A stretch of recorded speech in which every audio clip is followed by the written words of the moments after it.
Good morning, Lisa. Good morning. It's wonderful to see you. How is the weather in Colorado? It seems really bizarre. Well, so 2 days ago it was nice and hot and but smoky, and then it snowed like crazy. And then yesterday it melted, but we still have 3 snowmen in the yard. I noticed that they haven't melted yet, but it's just crazy.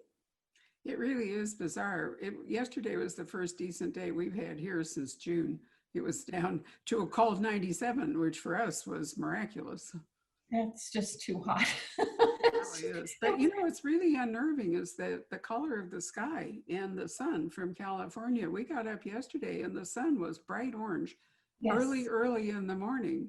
So, And then this makes the sunsets very creepy, I think. And I don't know if you saw yesterday the photos from the Bay Area where it just looks like they were on Mars. I mean, the whole sky was orange.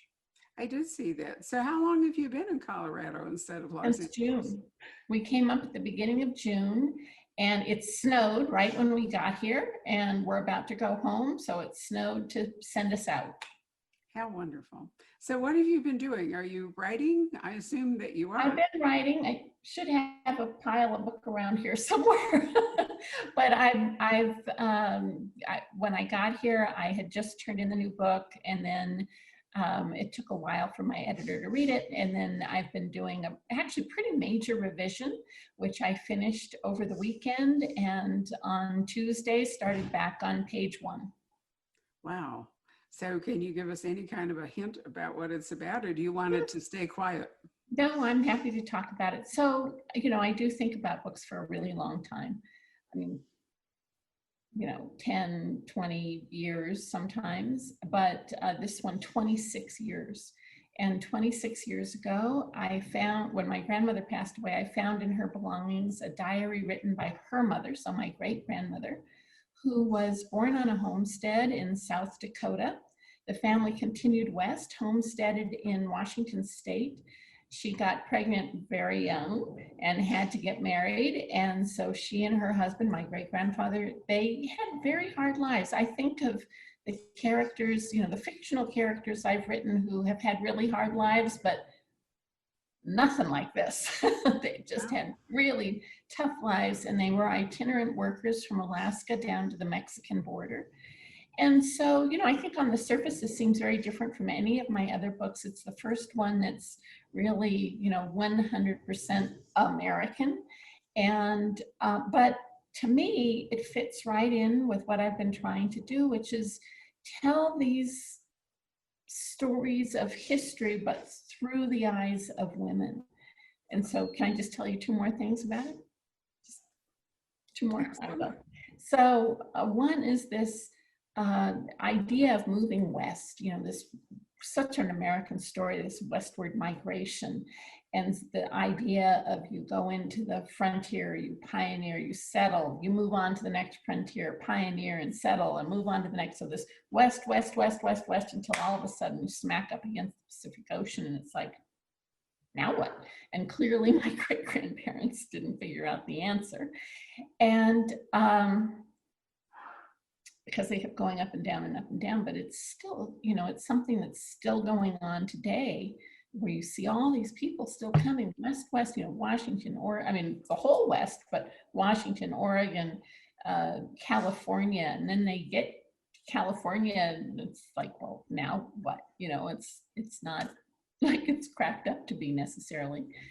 And then the other is that we think we live in a time of tremendous change, and of course we do, but not like this time period that I'm writing about, where you go, and it's short, where you go from true pioneer living to having indoor plumbing, electricity, telephones, radio, movies, no television yet, bicycles coming on big, automobiles, airplanes, and then in a sort of more historical level, World War I, the last big pandemic, prohibition, and a woman's right to vote, which of course we just had the 100th anniversary last week, I guess it was.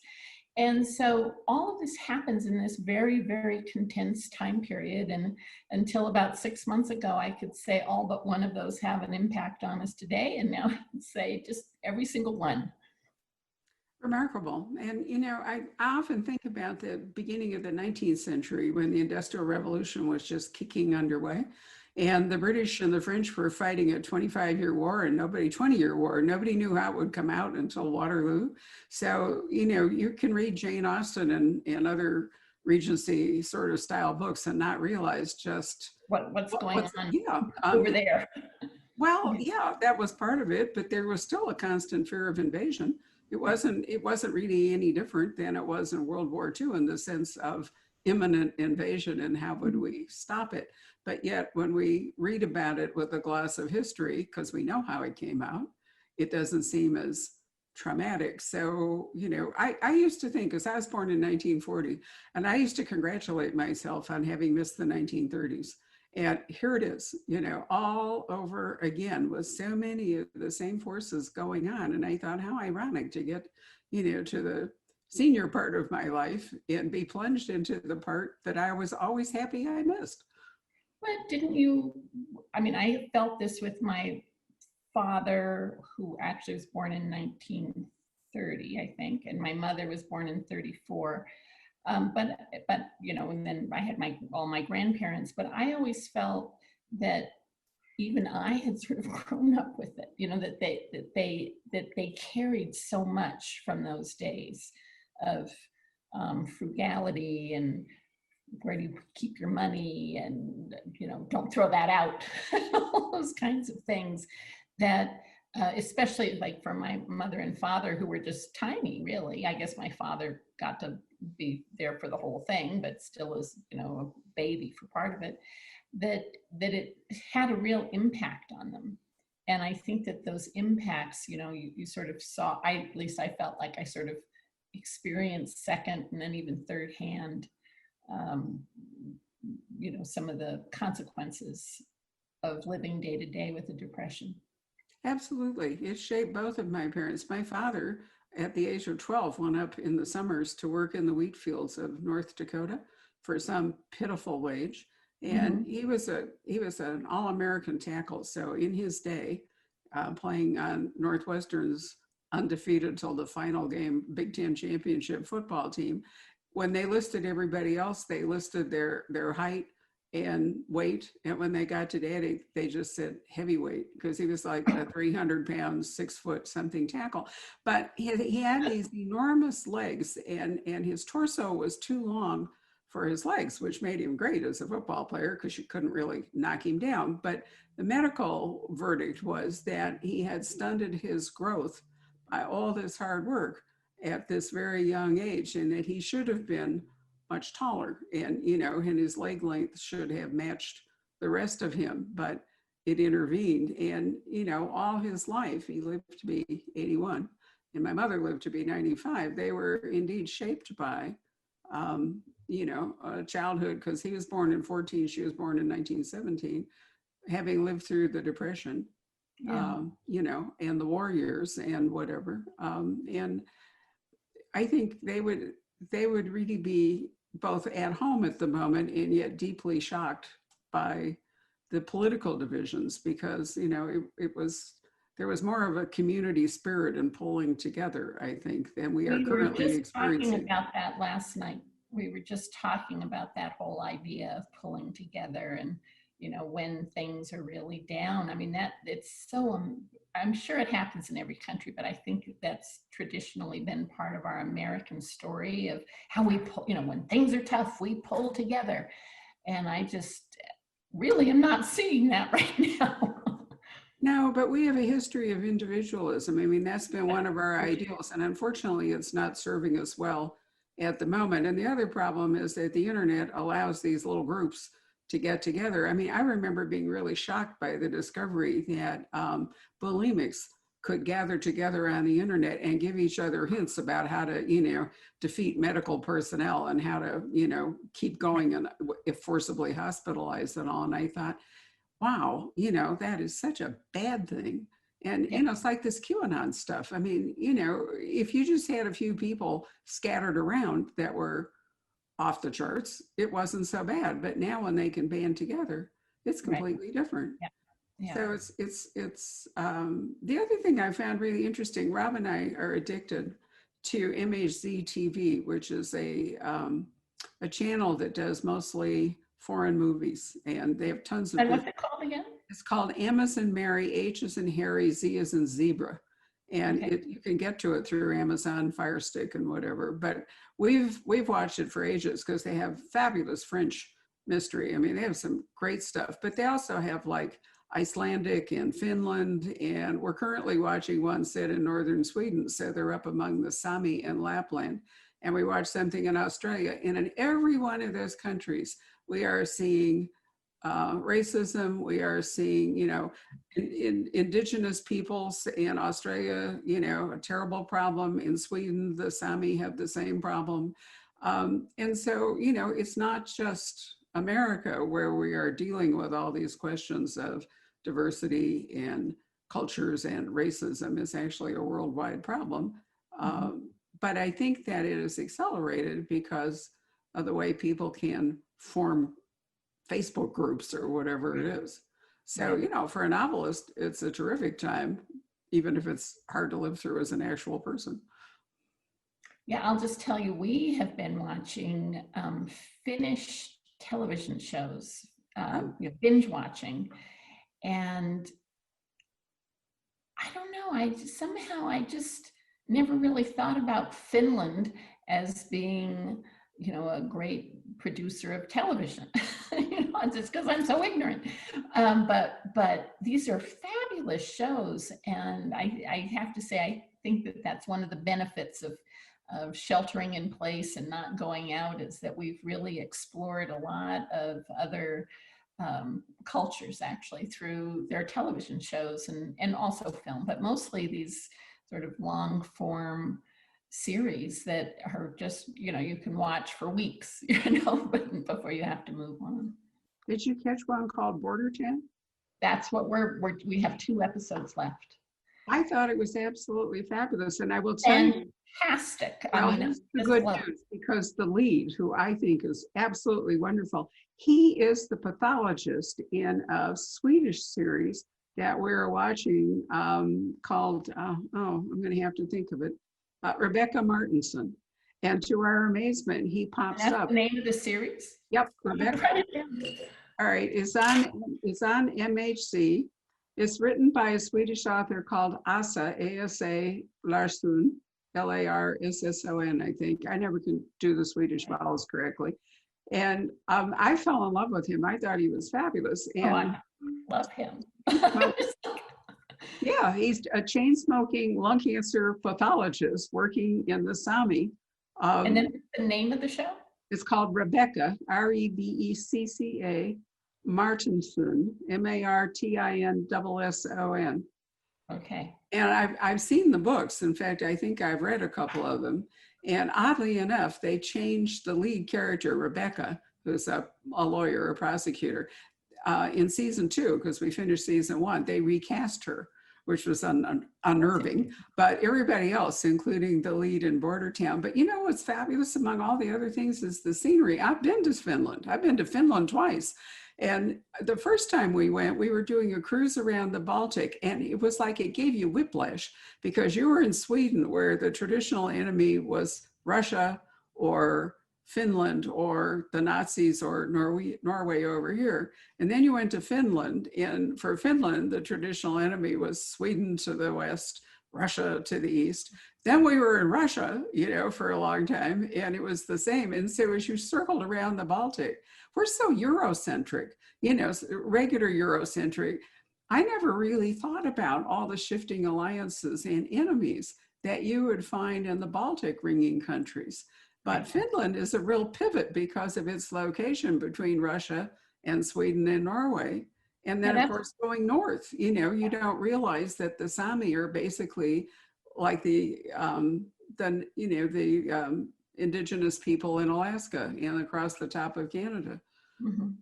Yeah, and one of the things I have found fascinating about Border Town is just that relationship to Russia, Mhm. and how the woman Lena, you know, came out and worked for the FSB and now is here in Finland, but those ties, and also such a porous border, that people are going back and forth all the time without thinking much about it, but it's obviously there's nefarious things going on. Oh, there really are. I wish there would be a season 4 now that the wife is not in the picture, and see what would Right. happen between him and Lena. But I'm ready anyway, for that. I am just ready for that. well, I'll tell you Although what. she's difficult, she's such a good actor, and she could have somebody melt her heart a little bit. She could. And I think is a fascinating woman. There's also a great series set in Reykjavik, which Rob and I liked a lot. So I'll send you the link to that, because if you've done Finland, you might as well do Iceland. And then there's the other one. I can't remember what it was called.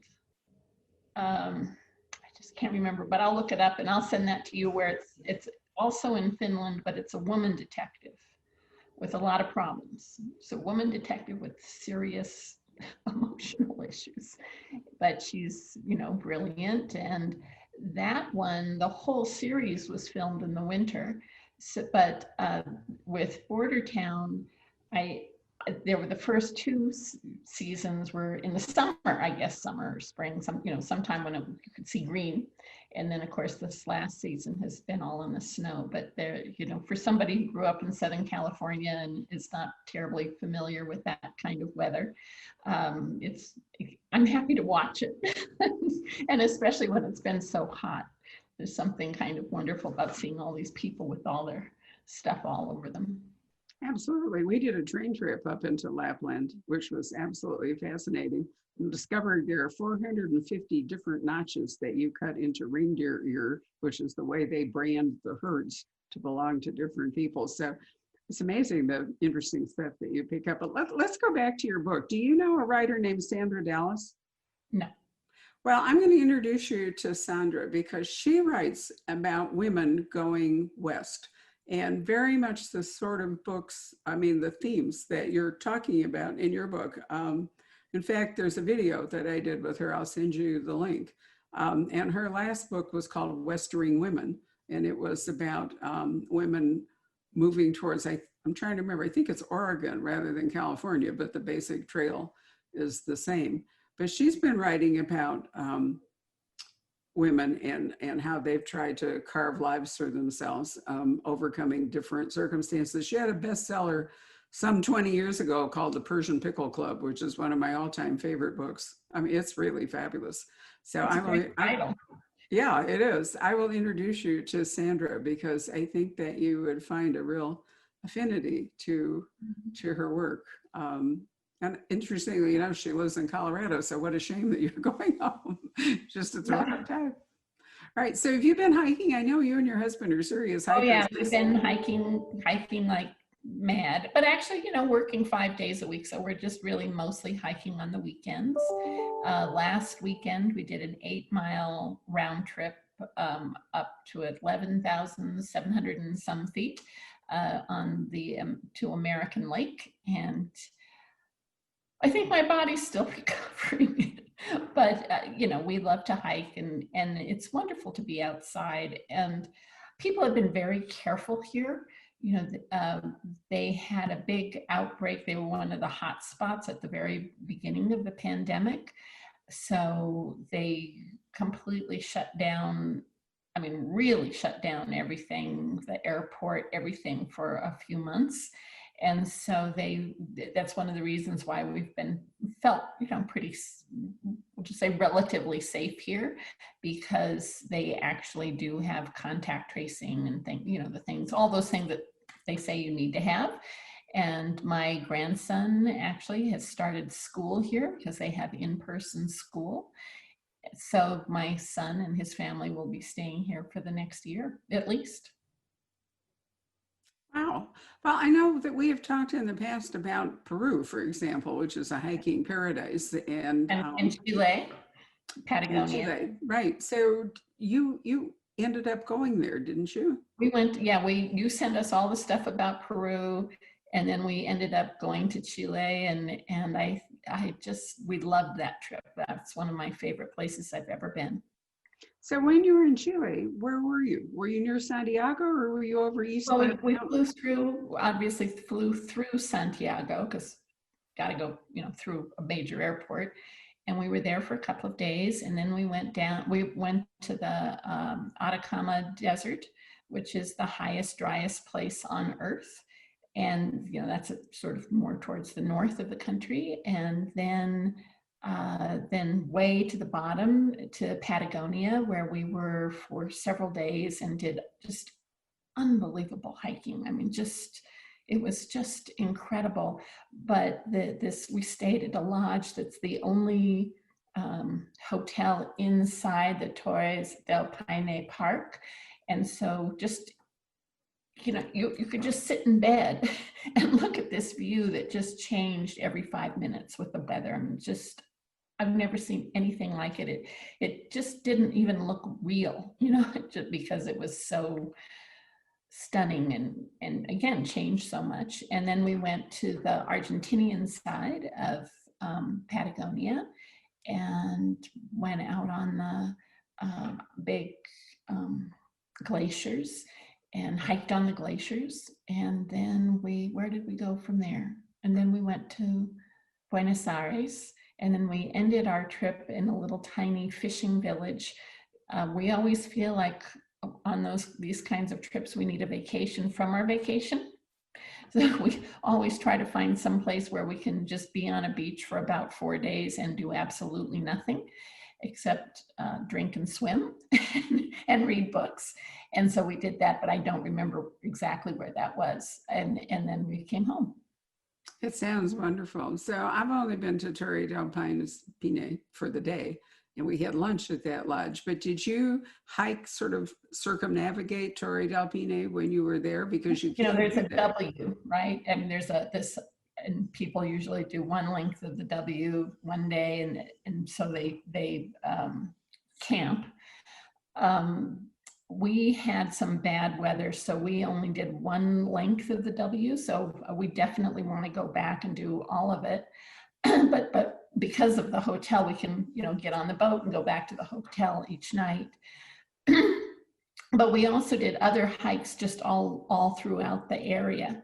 So we were out every day. There was just one day of very bad weather. And then in that particular hotel at the end of the evening, after dinner, all of the different guides for bicycling, hiking, horseback riding, they all come and you sort of wander from group to group and figure out what you want to do the next day. So they tell you, like, here are the, if you're interested in horseback riding, go talk to those people. We have the half day, we have the full day, we have the beginning, for people who are beginners and people who are expert horseback riders. And then they do the same for hiking and biking. So they have all kinds of things. You can mix them up. It was great. It sounds wonderful. Rob and I were going to hike the Inca Trail some years ago, and as we were in the lodge getting ready to hike into Machu Picchu, which is I'm trying to remember, 2 or 3 day hike and all. That was the year that the rains were so torrential that the Urubamba flooded and cut off Machu Picchu. And so we had just about started on the trail when they closed it. So we went back to Cusco for a week. And every day they would fly a helicopter to Machu Picchu to try to rescue a few of the people who had been totally stranded. A lot of people died on the trail because of the mudslides, because the Andes are not really rock, they're mud. They're a different mountain range than our Rockies, and they're subject to terrible mudslides in heavy rain and so forth. So we were grateful that we stopped before we got because it would have been terrible. But what was so fascinating is when the helicopter would come back and land and people would get off, because it's such a tiny hotel at Machu Picchu, it was completely unprepared for a lot of people to be stranded there. And there wasn't enough water and there wasn't enough food and people hadn't had showers and they were all cranky. But the thing that would bug them the most was that none of them had taken anything to read. And the few Oh, people that had like a Kindle, it died, you know, there was no right. power. And so you had all these really grumpy, dirty, hungry, but basically bored people coming off. And I think they could only take like 30 a day because the helicopter was damaging to the ruins. They had to find a landing pad for it because they're not allowed. Normally, the only way you get to Machu Picchu is to take the train or Mhm. hike in. And so they could only evacuate these small numbers of people. But it was so interesting to me that their primary complaint was a lack of anything to read.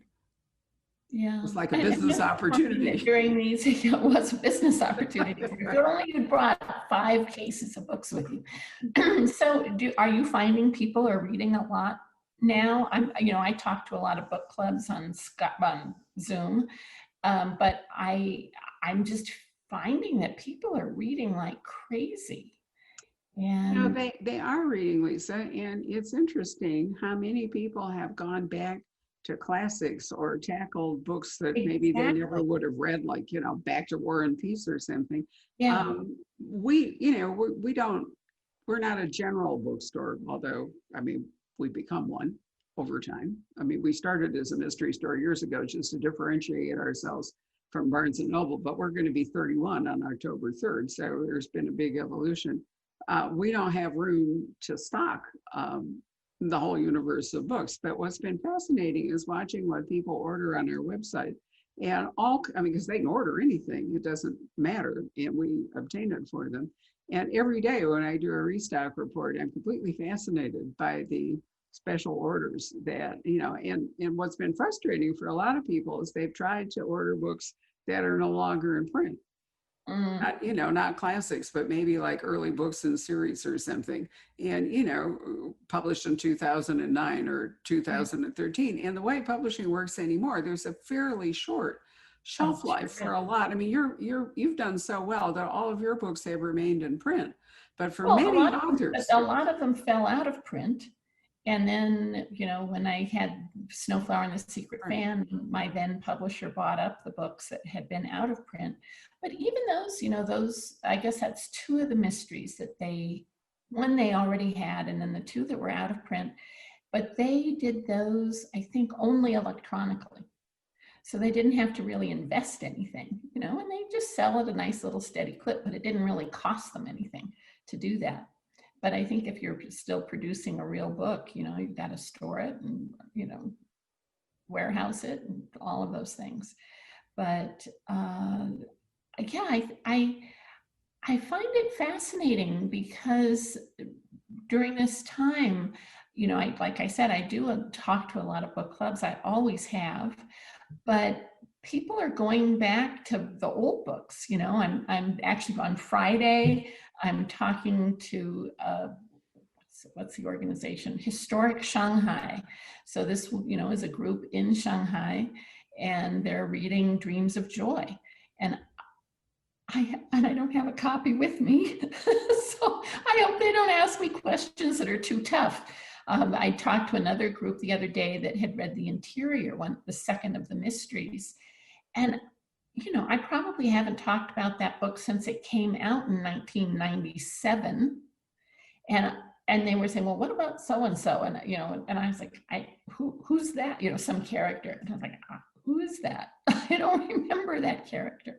But it has been kind of fun to revisit some of these older books, instead of just the one that's the most recent. When you go out on tour and you talk about it, over and over again throughout the day, and then maybe there's like a year or two to talk about that particular book, but then you move on to the next one. But this one, I feel like I've been going down memory lane. Well, I'm sure you have. We always keep your three mysteries in stock. I've given up nagging you about writing another one because I know you've gone off in another direction, but I thought they were absolutely fabulous. Well, you never know. I have the one that I'm finishing. I thought I knew what the next book was going to be, but to do the research for that would require a very difficult trip deep, deep, deep, deep into the interior of China. There's no way I can do that now. So I have been thinking a little closer to home, And I have had an idea for a mystery for a long time that would take place in Los Angeles, Chinatown. So, that I don't have to go anywhere to do the research. I mean, I can just drive around if I need to, but a lot of that is sort of just my own personal memories and things I already know. So I feel like I could do that research pretty easily. Anyway, we'll see. I have to get the new one done first, and then I'll have to just kind of see what I can do, because my books, even the mysteries, are so research heavy. Uh, the ones that took place in China, I did a research trip for each one of those, and I just can't do that right now, at least until there's a vaccine. No, you can't. I know they're research heavy. I think I told you that some years ago, the Phoenix Art Museum had a Chinese exhibit of various things, and they had the Ryu, and that's a big part of your third mystery. Books, yeah. It was Flower Net, and then the interior, and now I'm forgetting the title Dragon of it. Bones. Sorry? Dragon Bones, right. And so, I think one of the great values of those mysteries, and I think a great value of mysteries in general, is all the cool stuff you can learn Exactly. as a reader without going into it. I mean, I love your book about the pu'er tea, for example. I mean, I think that's one of my, the Tea Girl of Hummingbird Lane is one of my all-time. I'm drinking some right now. There you are. I'm doing Earl Grey, which is far more boring. But anyway, and I meant to tell you, and I'll try to find the link, but I just ran across a new book coming out that is set on your Korean island. Really? Yep. And I was fascinated because, I mean, World War II is like a gift that never stops giving for authors. And, I never even thought about, is it Jeju? I don't know how to pronounce it. Jeju. Yeah, just Okay. I never even heard of it, let alone thought about it until, we did the event for your book, and I was fascinated by it. And then I saw that and I thought, okay, Lisa has now brought this, to everybody's attention. And I'll bet we're going to see more books that are set in that. The thing about World War II as the gift that keeps on giving, every year, you know how many books, whether they're historical fiction or mysteries or spy novels, whatever they get to take, even romances that take place in Europe during World War II. But there's still the whole war in the Pacific. Yes, there's some books, and yes, there are a few films, but really it's not in the popular culture the way the war in Europe was, or continues to be. And so there's so many stories from World War II that take place in the Pacific that we just really don't know, or barely heard, like a little tiny thing, but it just wasn't part of our education. And it's also just not an area that has traditionally been explored through film, movies, television. I mean, film, books, television. So I think there's a lot there. And then in the case of Jeju, this historically was seen as a stepping stone for other countries to invade, and then use that as a stepping stone to get to another country. So it was its own independent kingdom for about 1,000 years. But then you have the Manchus, and also the Mongols, who came in and kept the island for centuries, and used that to invade Japan and other countries, all Korea, all around. And then of course Japan had it and used that as a stepping stone to invade China, and all through the Pacific on December 7th in the United States, but because of the date line, the rest of Asia basically on December 8th.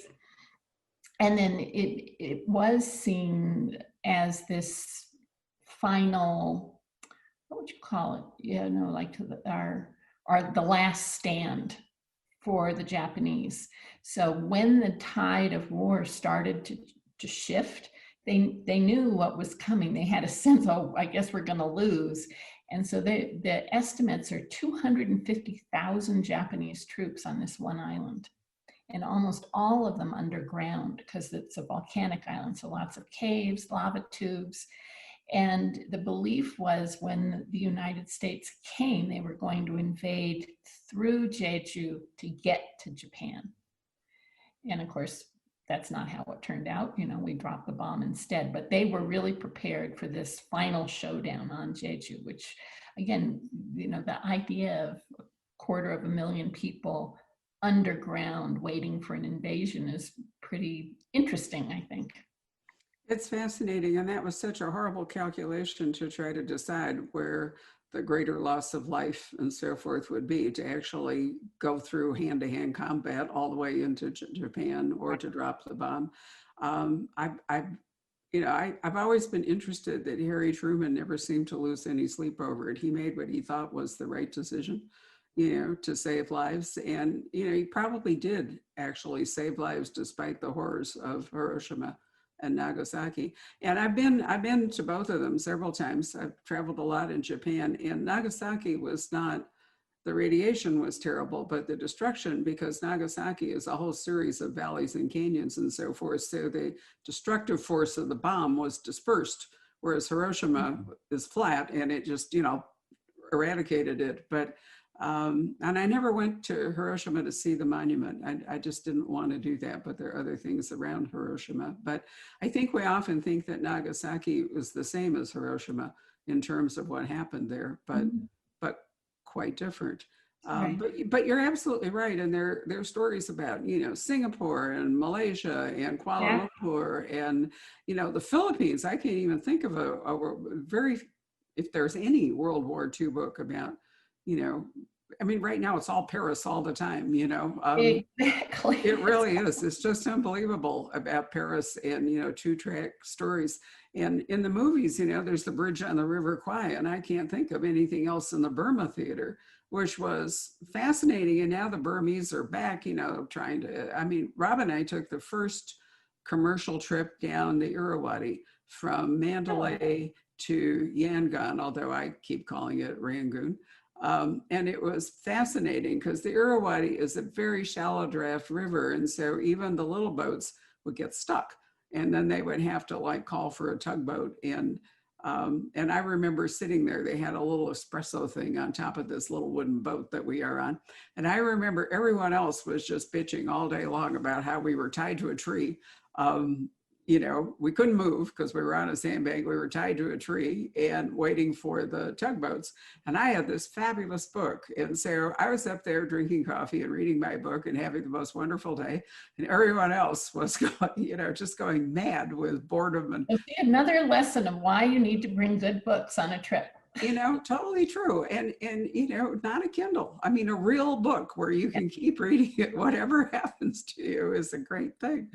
But anyhow, I realized then that there are all kinds of stories about Burma that nobody has told about Burma in the war. And even in Thailand, which was like Sweden and stayed neutral, there were still, things that went on. And, India was a major theater, Burma was a major theater, and Thailand is kind of, in a sense, like Sweden and even Finland, caught between big countries that were at war, but trying to stay neutral. So I'm sure there will be novels to come. And I'm not sure where this vogue about Paris-based World War II stories has come from, but there must be 30 books in the store that are all set in World War II Paris.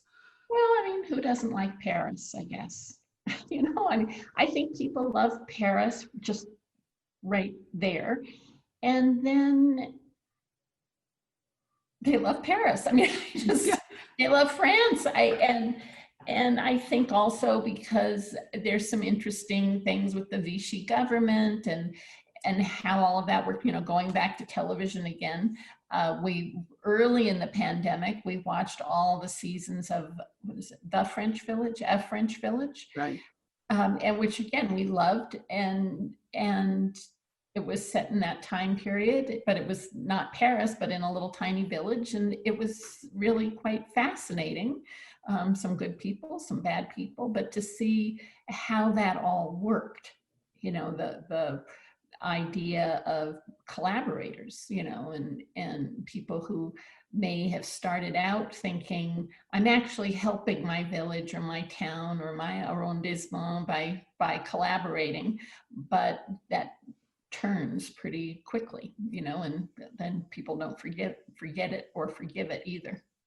Very true. Well, France has always had a deeply anti-Semitic streak, which, you want to go all the way back to Dreyfus and even earlier. So that there are a lot of divisions within France that make it, I think, a fascinating country to read about. And the war exacerbated them. But they had that whole thing with Germany for three major wars. They had the Franco-Prussian War in 1870, and then we had World War I, and then World War II. Rob and I took a trip into the Chateau country some years ago, and there's I'm trying to remember what it is with Chateau, but there's a bridge, and that was the gateway between occupied France and free France. If you could make it to the bridge, and I think it's Chenonceau, and go across, you were in free France. And there have been a couple of really good books about set in Lisbon, because Portugal was another neutral country, but fascist by leaning. And so, there are some books set in Portugal and Spain about the war. Robert Wilson wrote a really brilliant book. Wish I could remember the name of it. It has Lisbon in the title. And then unfortunately, probably has fallen out of print. But I think, the Asian theater has been seriously overlooked. I agree with you. And it would be interesting to read a lot more about it. But I'm excited that you might be writing a mystery of Los Angeles, because then I could go back and get the mysteries, because they're actually all available through print on demand. They're not just digital books. They are. Yeah. And so, I mean, it really doesn't matter that they're produced on demand. They're still, No, you can still get them. Yeah. Yes, and they have much nicer jackets now.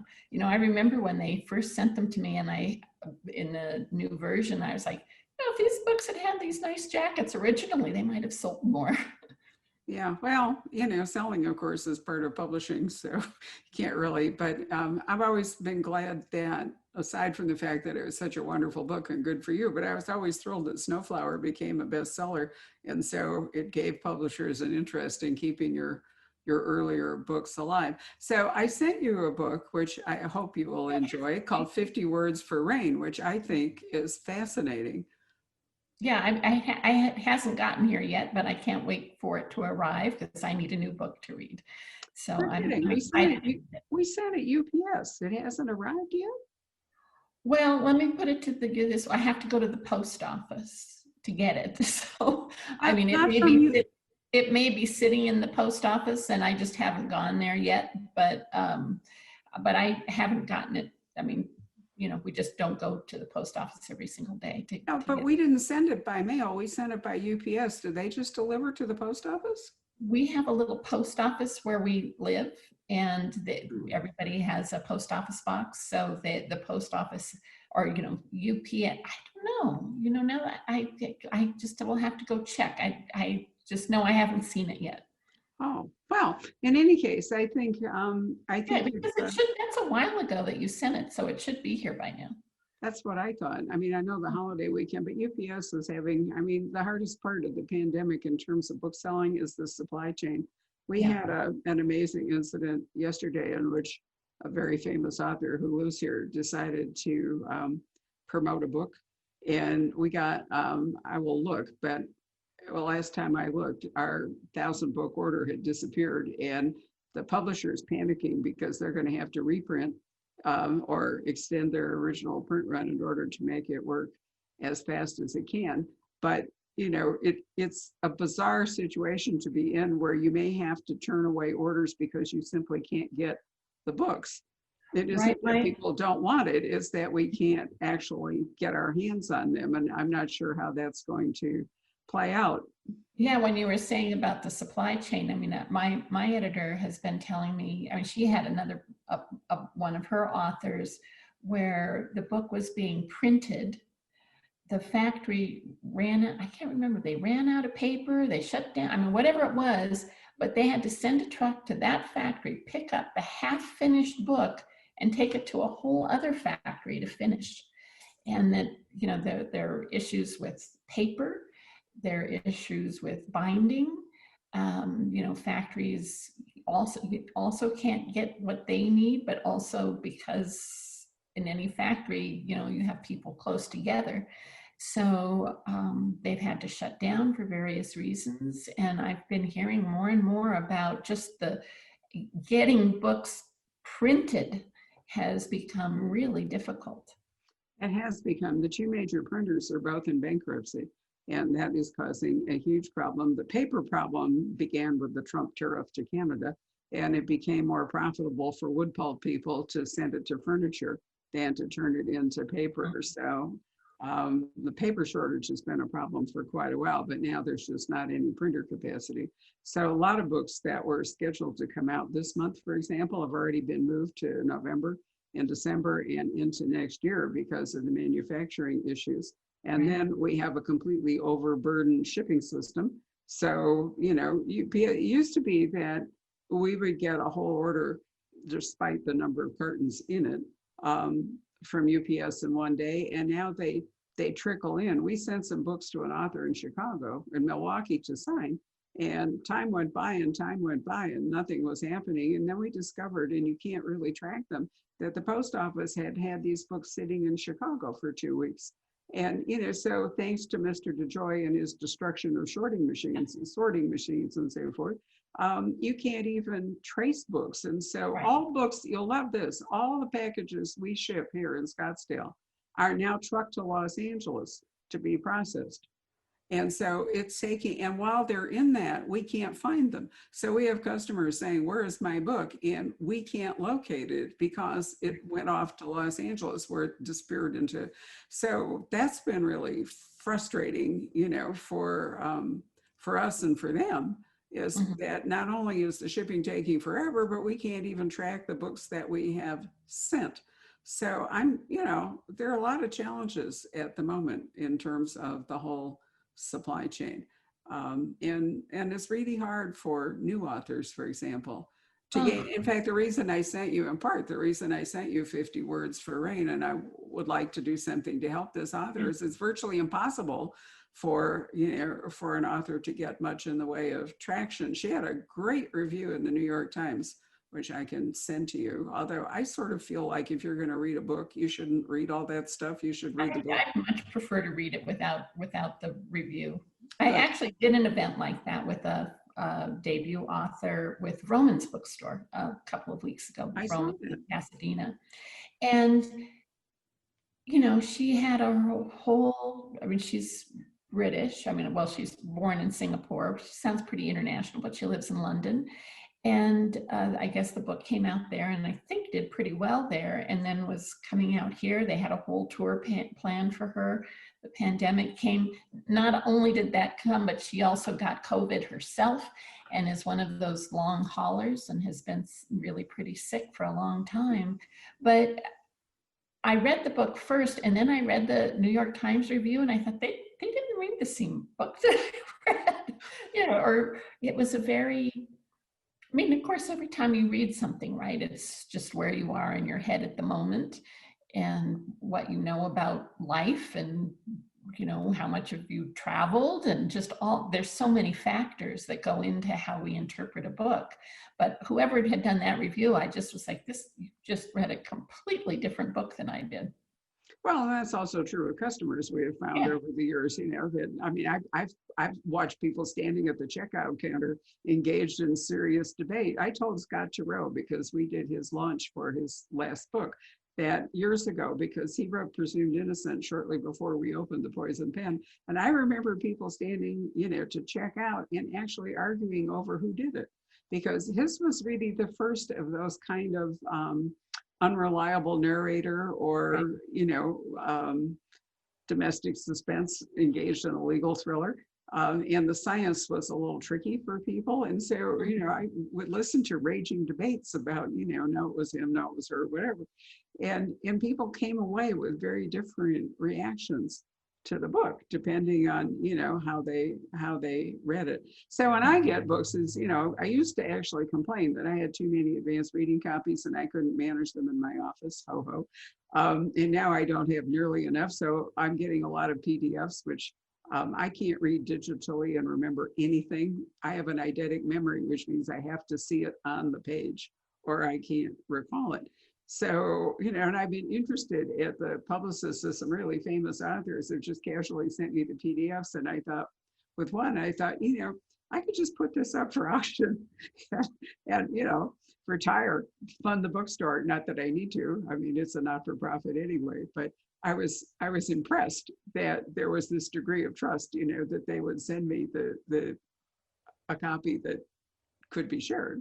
And naturally, I have not done that. But in the days when I got lots of ARCs, they would always come with helpful things from publishers about, how to read the book and what people were saying about it. And I always stripped it all out and threw it away because I never cared. The only thing that mattered to me was how I read the book. Right. And then, would react to it, and that would determine events that we would agree to host or book clubs that we would, pick a book to belong to or whatever. And I adopted the non-review as the most negative review that we could come up with. Why waste time panning a book or causing a problem? The easy thing to do is if I didn't like it, we just didn't review it. And I'm doing that right now with all these political books. We are a politically neutral bookstore. Lots of bookstores with missions, but we are not one of them. And so you can order any of the pro or anti-Trump or Biden books from us, but we religiously do not list them, do not review them. And frankly, I don't really even want to read them, but there we are. We were talking about this just the other night, like who buys all those books? Well, and how could you keep reading? I mean, if you think about how many sort of Trump tell-alls there have been, I can watch the 5 minutes on the news and hear what was in it, and then I don't have to know anything more. But it's bizarre. I mean, I thought that it was interesting with what's her name, Mary Trump, that her book had sold 900,000 copies in the first week. And I was like, who are those 900,000 people who need to read that particular book? Maybe it's wonderful and very insightful. I don't know, but I don't want to read those books either. No, I don't either. Although your publisher should be really grateful for them, since it's like my publisher, their position. What was it that I was talking to Nan Graham, who's the publisher for my division there of Scribner, and she had said, what was it? We're trying to publish the first draft of history. And I was just like, okay. I mean, I understand the idea, but that I think that would be hard over time. I do too. I agreed to do an event for a biography of John McCain against the objections of some of my staff. And I said to them, I'm not viewing this as a political event. He was a great soldier. He was a statesman. He was a great Arizonan. We did events for his books before he ran for president. We did, because he published several books, and I said, how hypocritical would it be for us now to say, no, we don't want to host John McCain, after we did host John McCain. But I think it'll be interesting to see. But I think that's different because, again, he was from Arizona, so identified with Arizona, Right. I mean, my point is that being a politician. Yeah, but it'll be interesting to see whether it turns into, I'm going to make a point of saying this is not a political event. This is a book, honoring John's, terms of service, because he did a lot of amazing things. Anyway, in a charged political climate, I'm not sure that one can do or say anything that doesn't have repercussions. So, you have to do what your conscience guides you to do, and accept the fallout. So, that's what we're doing. Well, this has been fascinating. I miss you. We've been together for all of your books. I know, I miss you too. And I have to say, I did go out on tour for 5 days for the paperback of Island of Sea Women. And it was 5 states, however many airplanes in 5 days, and then the tour was canceled. It was pretty weird to be out there. This was still early, in March. Yeah, it was strange, but I know a lot of authors don't like to tour. I've always liked to tour. I've always loved to be able to, come and visit you, and we've always had good dinners, really good dinners and good events. And I miss that. I miss being in bookstores. I miss seeing and talking to readers and people who love books. I really miss that. And so this has been fun, even though we can't be together in person. Well, it has been fun. And perhaps we can do an event together in October. We'll see how it works Right, out after you read the book. And perhaps by the time your finished book comes out, we'll be able to do something in person. We're actually going to try we have an author driving in from Los Angeles who's just so fed up with being at home. She's determined to come. Revisit the Valley Ho and, all the rest of it. And so I've seen a number of events staged outside, where the author is masked up and the fans are. And so we can easily do that. And you can do that where you are. You just, of course, not in the heat of the summer, but a good part of the year, you can do that in other places. Yeah. We can. At the end of September, if it's really hot, we can put her in the very back of the store and open all the doors. And we bought ultraviolet lights to sanitize the store every night. You can't be in the store when the lights are running, but we purchased a number of ultraviolet lights to completely sanitize the store every night. And I think that we can do a very nice event in the overhang, and people can socially distance in the parking lot, and and we'll see how that goes. I don't know whether we'll ever be able ever in the next couple of years be able to return to the whole bookstore bursting with fans. I think we'll have to have a vaccine that everybody feels safe with, and that it's certainly not going to happen by November 2nd. And I'm not going to be first in line to try it, but I do think that in the next. That's, first it has to work and be safe, and they have to manufacture it, and they have to get it out there. And there are a lot of people in this country and a lot of people in the world. And of course, all the anti-vaxxers who I think on top of just being anti-vaxxers are going to be very nervous about this particular vaccine, given the speed at which it's being developed and how it's being developed, and technologies that we haven't put into ourselves before. So I think it's going to be a long haul.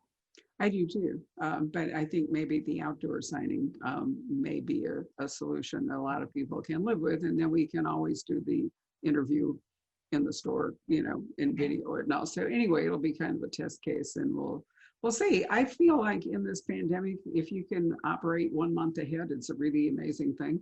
And there's no point in sitting here in September and speculating about next March, because we just don't have enough data.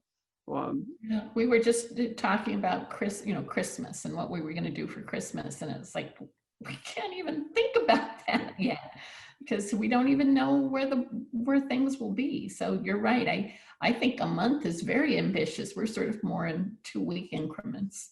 Well, yes, to a great degree, we are too. But anyway, things are going very well, and I'm so pleased that we've had some time together. Thank you for sharing. Yeah, I'm so glad. And don't forget to send me the names of those books, and also the show. And I have the one written down already, so that will be next up. All right, I will do it, and I will talk to you again soon. Bye. Okay. Hello. We hope you're enjoying our programs and podcasts with authors. We'd like to expand them, and your help would be appreciated. Please make a donation at poisonedpenfoundation.org. 100% of the proceeds will go to help connect authors with readers in this difficult time. Thank you.